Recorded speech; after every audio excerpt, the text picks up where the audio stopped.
This is Bomana Cemetery near Port Moresby, last resting place of hundreds of Australians who gave their lives in World War II.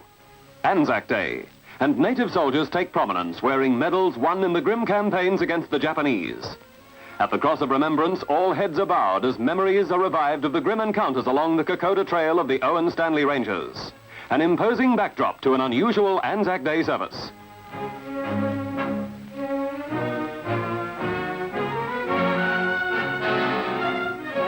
2 months later, in the Central Highlands of New Guinea, the administrator, Brigadier Cleland, presided at a meeting of the Nondigal Trust on an estate established by Sir Edward Holstrom to develop the breeding of cattle and sheep in the lush Wagi Valley, the valley beneath the clouds. A highly successful experiment bringing the modern know-how of primary industry to these primitive peoples.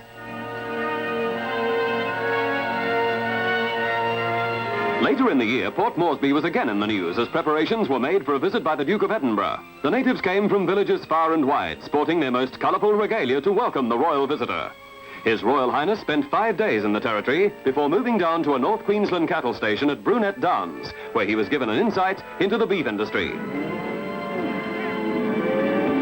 In a typical straw bush hat and the temperature at 107 degrees, the Duke enjoyed his first Australian cattle roundup in the great outback.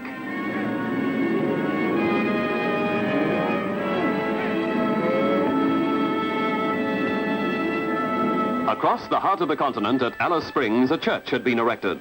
This was a special church, a memorial to one of Australia's greatest humanitarians, the Reverend John Flynn, known throughout the world as Flynn of the Inland. They came from all parts of the country to honour his deeds. Prime Minister Menzies and Dame Patty. Qantas Chief Sir Hudson Fysh. The Governor-General Sir William Slim met Flynn's widow. Aborigines, for so many of whom he'd flown thousands of miles to bring healing and spiritual help. Unique in its conception, this church was built by the Inland Mission which Flynn had founded way back in 1912. A visit to Sydney from Lord and Lady Mountbatten, Britain's #1 sailor, the first Sea Lord, uncle of the Duke of Edinburgh. Lady Mountbatten inspected members of the St. John's Ambulance Brigade, an organisation with which she'd been associated in England for many years.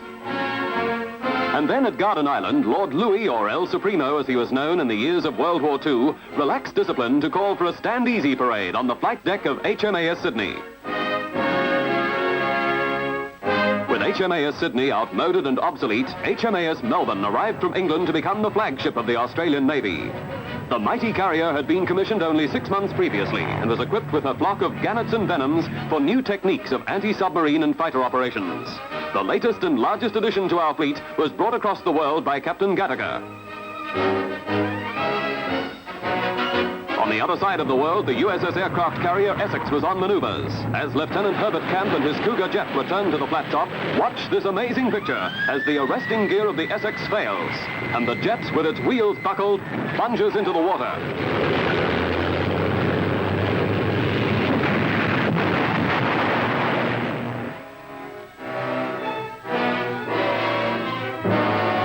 Lieutenant Camp, keeping his head, can be seen in the cockpit of his ill-fated Cougar as rescue operations are carried out successfully.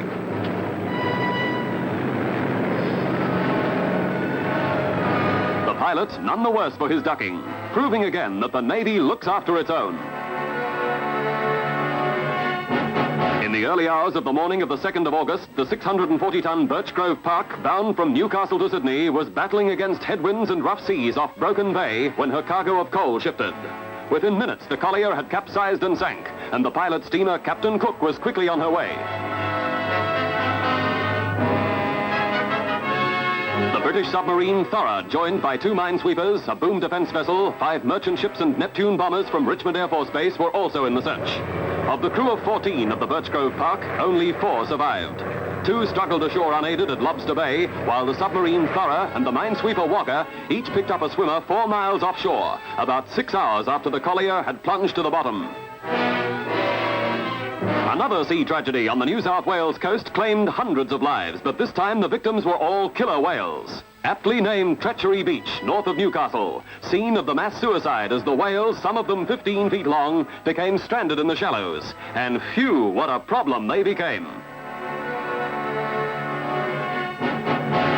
Mother Nature was in one of her angriest moods in mid-March, and the North Queensland port of Cairns was the target of her sudden whim, the worst cyclone for 30 years. The wind velocity topped 100 miles an hour, transforming a trim town into a museum of freak damage. Whirlwinds of tremendous velocity lashed buildings and homes to pieces. Miraculously, there was no loss of life, but many farmers lost their livelihood as the cyclonic invader cut a swathe of damage estimated at $4 million through the rich cane fields. In the north, wind, but down south around the lower Murray, it was water. Weeks of drenching, continuous rain, followed by floods which broke the banks of the mighty river, wreaking widespread havoc on the countryside. The lower Murray dairying district was practically wiped out. Orchard and vineyard losses soared past the $10 million mark. But again, there was no loss of life, except perhaps one of the 9 belonging to this fellow. But death struck swiftly during a blizzard on Mount Kosciuszko. Sleeping in a 4-year-old 3-storied snow lodge at the 6,000 feet level were 10 young skiers, 6 men and 4 women. Suddenly, a 100-yard wide avalanche of snow and ice crashed down the side of Mount Clark, engulfing the lodge. 2 men dug their way out and staggered to another lodge for help. Rescuers worked frantically to extricate the victims trapped beneath the snow, ice and shattered timber. A heavy table saved 2 girls from being crushed by roof beams.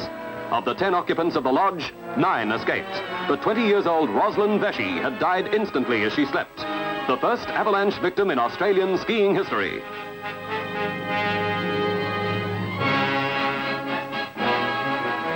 A 1,000 miles northeast of the Alps, Norfolk Island, discovered and named by Captain Cook. And to mark the centenary of the commencement of free settlement on the island, dressed in costumes of the period, the landing of Pitcairn Islanders was reenacted. Official guest was Governor-General Sir William Slim and Lady Slim, who unveiled a plaque commemorating this historic event.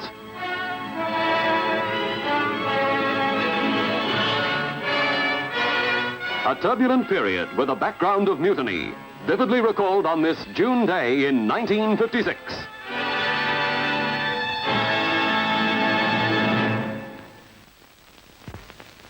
Another world-famous personality to fly to Australia was the American playwright Oscar Hammerstein, author of the spectacularly successful film and stage play The King and I.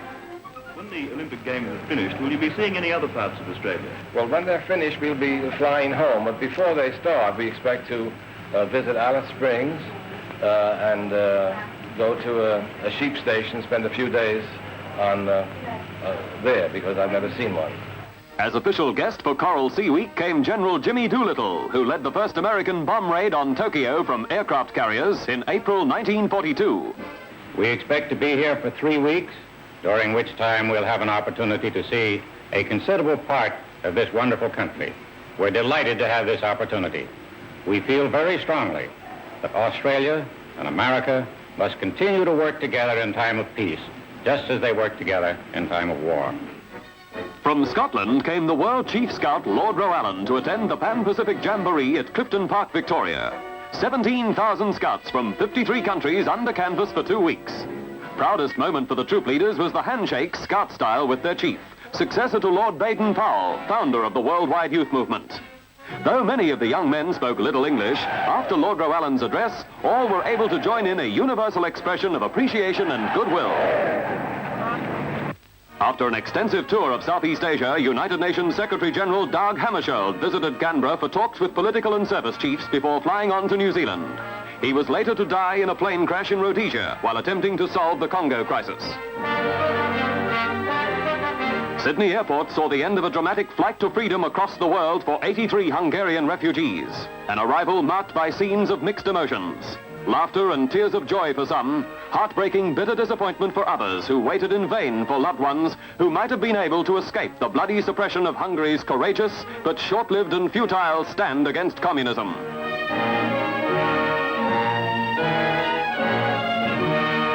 Though about to start a new life in a new country, they carried with them indelible memories of their desperate flight across the border of their homeland. A path strewn with the bodies of many who came within the gun sights of their uniformed pursuers.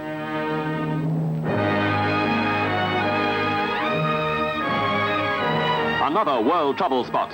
Following the nationalization of the Suez Canal Company by Egypt, a 22-nation conference in London appointed Prime Minister Menzies to lead a 5-nation committee to Cairo, with instructions to try and persuade President Nasser to agree to international management of the famous waterway. But the venture failed. The Egyptian leader could not be swayed, and when the problem was taken to the United Nations Security Council, Russia exercised her power of veto for the 89th time to upset hopes of a speedy and amicable settlement. When Mr. Menzies returned to Australia, it was inevitable that university students should seize upon the occasion to put on an act. And they did, costumes and all. A highlight of Sydney's Royal Easter Show was a magnificent display staged by France, a $2 million tableau spread through 3 buildings. The Prime Minister performed the opening ceremony before 2,000 guests and then inspected the wide range of exhibits. An illuminated model of Paris was the main attraction.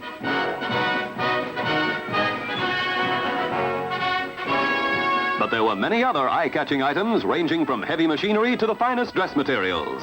A fascinating cross-section of France's post-war industrial achievements.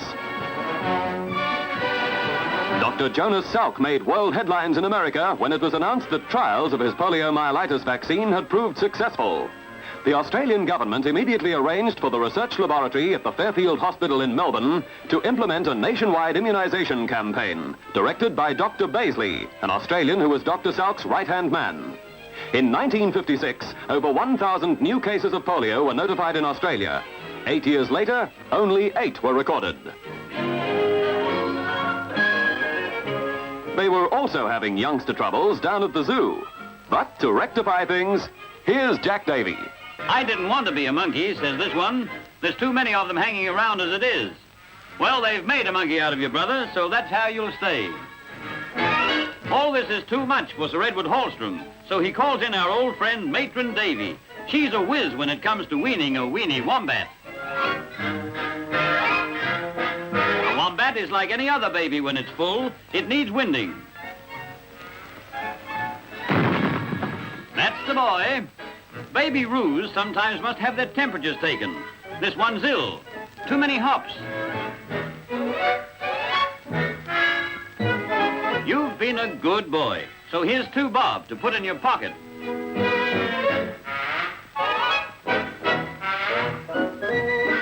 Takes a stout heart to penetrate into the pen of an expectant ostrich, but Matron Davy has it. As fine a setting of eggs as you'd meet up with anywhere. At present prices, I'd say a bargain lot, all approved by the Egg Board. One ostrich egg is very like another to the average person, but to Matron Davy, each one has its own individuality. Tuning in on the stethoscope is the best way to find out if the young ostrich is happy and contented in its shell. But there's something unusual here. This one sounds addled. There's nothing more irritating to a mother ostrich than to give birth to an omelet.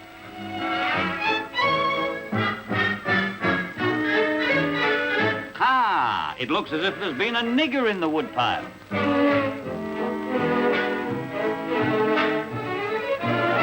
Says Mrs. Ostrich, you can't blame me, it was dark. Matron Davy says, dark nothing. That's a white tomcat if ever I've seen one. It goes to show, it's often difficult to tell just who's who at the zoo. If you've read your Who's Who at the zoo, you'll know that this is a platypus, or duckbill, an egg-laying mammal indigenous to Australia, once threatened with extinction by wholesale slaughter for their beautiful, rich brown, waterproof fur, but nowadays protected. They build their homes by tunneling into the banks of watercourses where usually 2 eggs, on rare occasions 3, are laid and incubated by the female for 3 weeks. Never stop eating while there's food offering, and their favorite dish? Worms garnished with freshwater crustaceans and tadpoles. Rare pictures of a rare animal at the Healesville Sanctuary in Victoria.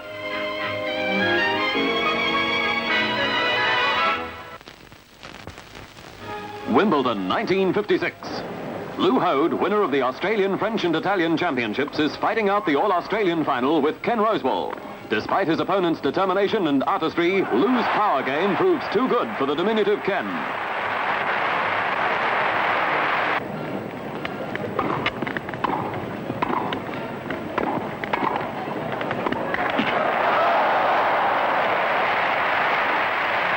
Champion Lou Hode, his first Wimbledon win. For years, the rugged welterweight boxing champion George Barnes had never failed to please the crowds with his tough, non-stop displays. And on August 6th, Sydney Stadium was packed with fans eager for another sample. Holder of the national title for 3 years and winner of the Empire Crown, Barnes was matched against a 25-year-old ironworker, Darby Brown, a promising young fighter having his first 15 rounds bout. Barnes had defended his Australian title 7 times, 5 of the fights going the full distance. Barnes was hot favourite, but by the 10th, Brown was well ahead on points. It was a hard clinching battle with Barnes desperately trying to penetrate Brown's defence. In the closing stages, Barnes staged a do-or-die effort which came within an ace of success. But the much younger Darby Brown weathered the storm. Vic Patrick gave him the decision, and Brown was the new Australian welterweight champion. With the Olympic Games only a few weeks away, a capacity crowd at Olympic Park, Melbourne, with the mile the centre of interest. Idol of the nation was John Landy. Although Englishman Bannister was first to break the 4-minute barrier, John held the record, and this day hopes were high that he would again break it. Ron Clark, world junior mile record holder, led into the 3rd lap with Landy close up. Now watch this. Clark stumbles and the crowd gasped as John Landy stopped to help him back into his stride. It was all over in a few seconds, but the rest of the field had passed. Could Landy make up the leeway? It seemed impossible, but the challenge spurred him to a superhuman effort. He mowed them down one by one.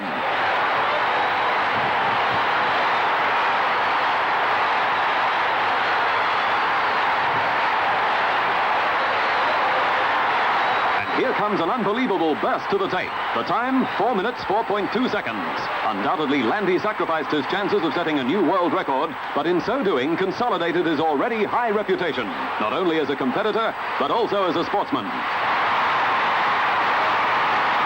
While the finest athletes of Australia were competing for a place in the Olympic team, other less fortunate men and women converged on Centennial Park for their own special games. Members of the Motorised Wheelchair Club of Australia came from all over the continent, some limbless, some crippled, but all out for fun. A zippy little three-wheeler revealing a surprising turn of speed.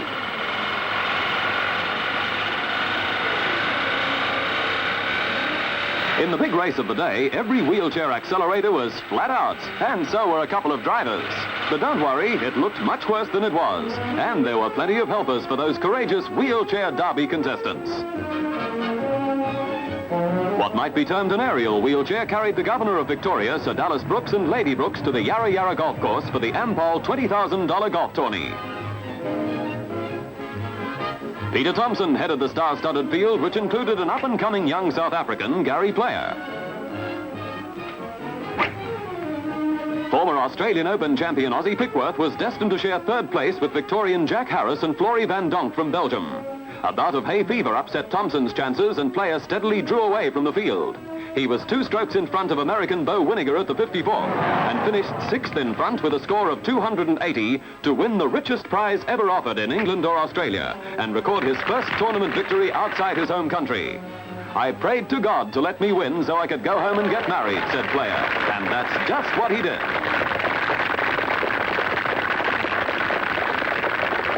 It was wedding bells also for another young sportsman, Ken Rosewall, a love match with Wilma McIver at St. John's Cathedral. Harry Hopman was there and Ken's Davis Cup partner Lou Hode. And for once, Ken, already a seasoned campaigner before tennis crowds around the world, appeared a little nervous. But Wilma remained smiling and composed throughout Brisbane's wedding of the year.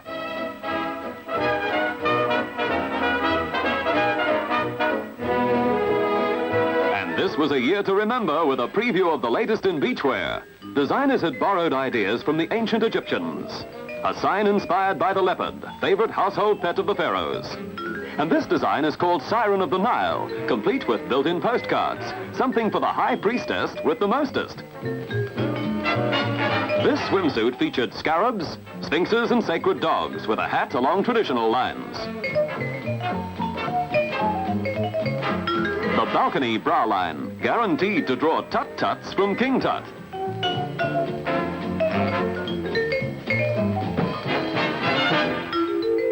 Fashions first worn in sandy Egypt, revived for the sun-worshipping Cleopatras on Australian beaches. And now, the greatest event of the year, staged before a magnificent throng of 103,000 people. The Olympic Games of 1956 opened on the 22nd of November at the Melbourne Cricket Ground. an occasion of the greatest national significance and an eager opportunity for the host country to welcome the finest amateur athletes from all over the world. The Duke of Edinburgh inaugurated the Games by delivering the opening speech, and the release of thousands of pigeons signified that the Games had commenced.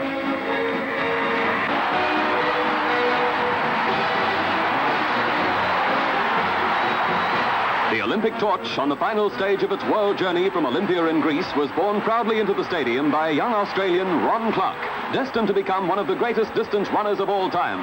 A mighty ovation greeted the famous emblem, which he carried blazing round the stadium and up to the cauldron to light the Olympic flame before 4,500 athletes from 67 nations. For the first time in Olympic history, an Australian started in the final of the Blue Ribbon track event, the 100 meters. And the crowd's roar was deafening as the sturdy Queenslander Hector Hogan, nearest camera, surged into third place behind the two Americans, Morrow and Baker, to earn a bronze medal.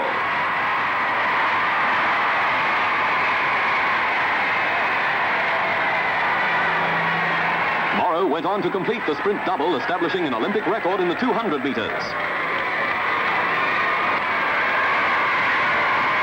But it was in swimming that Australia emerged as the top nation. Gold medals in all the freestyle events, both for men and women.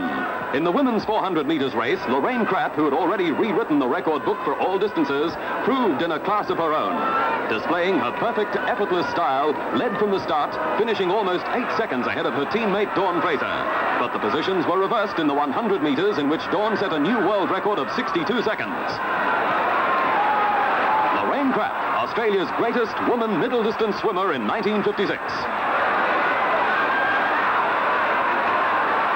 On the 8th day of the Games, the 8 fastest swimmers in the world faced the starter in the men's 100 meters final. 3 Americans, a Frenchman, a Japanese, and 3 Australians. John Henricks, John Devitt, and Gary Chapman. And that's how they finished. Henricks' time of 55.4 seconds, a new Olympic record, with Devitt and Chapman only inches away.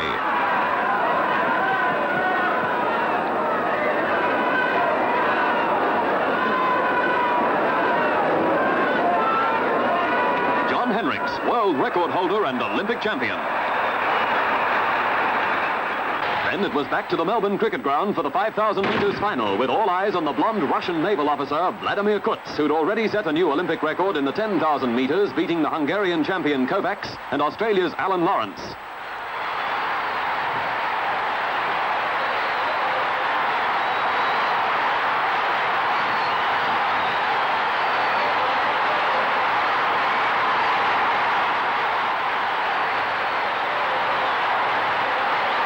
Great Britain's hopes hung on Gordon Pirrie, tipped to set a new world record, but this was not to be.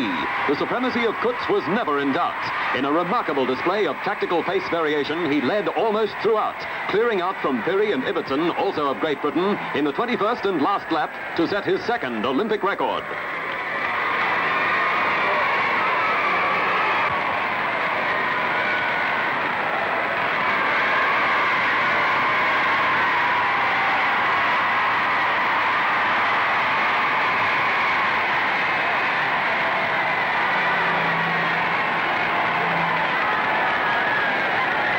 Kutz murdered me, confessed an exhausted Pirrie, as the elated Kutz astounded the capacity crowd by completing an extra victory lap. Vladimir Kutz, the Paavo Nurmi of the 50s. Then it was Australia's turn in the women's track sprints. Shirley Strickland, nearest the camera, and victor in Helsinki 4 years previously, was again hot favourite. But another Australian, Norma Thrower, had equalled Shirley's 10.8 Olympic record in a semi-final.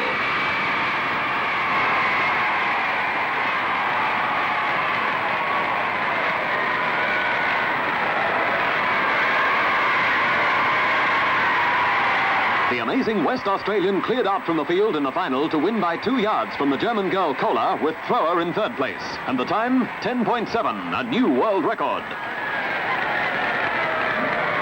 The Duke of Edinburgh and Prime Minister Menzies were there to watch the women's 100 meters final. Perhaps there's never been a more popular athlete in Australia than the blonde bombshell Betty Cuthbert. Faced with the task of emulating the performances in Helsinki of Lithgow's Marjorie Jackson, Betty not only chalked up clear-cut victories in both sprints, but earned her third gold medal as a member of the world record-breaking relay team.